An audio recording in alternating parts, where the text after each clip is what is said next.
దాని బ్యారికేడ్లు పగలగొట్టి ఆ, తిరుగుబాటు చేస్తారు. వేల మంది కార్యకర్తలను ర్యాలీ తీసి ఆ ర్యాలీలో మీ సొంత కార్యకర్తలు సామాన్యుడి ఇద్దరు చనిపోతే నిన్ను నిజంగానే జనాలు గనక ఈ విషయం చూస్తే కనిపించిన చోట ప్రతి ఒక్కడు మొహాన ఉమ్మేసి చెప్పు తీసుకుని కొడతారేమో మూర్తి గారు, నాకు అర్థమవుతుంది.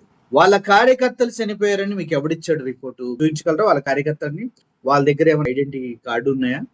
వాళ్ళ కార్యకర్తలు నువ్వు ఎలా చెప్తావురా అని అడుగుతున్నారు సార్. అంతా ఎలా చెప్తావురా అనిపించుకోవడం అవసరం మీకు? చెప్పండి, వాళ్ళ కార్యకర్తలను ఎలా చెప్తావురా అని అనిపించుకోవడం మీకు అవసరమా?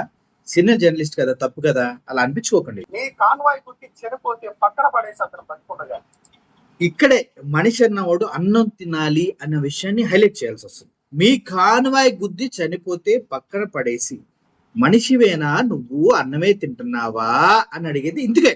అది జగన్మోహన్ రెడ్డి గారి కాన్వాయ్ కాదు, ప్రైవేట్ వెహికల్ అని ఎస్పీ గారు చెప్పారు. అది నీ చెవులో ఏం పెట్టుకున్నారు సార్? అందుకే సార్ అన్నం తినమనేది, అందుకే మనిషిలా బ్రతకాలి, మరీ దిగజారిపోయి బ్రతకూడదు అనేది. వాళ్ళ కాన్వాయ్ గుద్దలేదు, అది కాన్వాయ్ లో వెహికల్ కాదు, ప్రైవేట్ వెహికల్ అని ఎస్పీ గారు చెప్పినప్పుడు నీ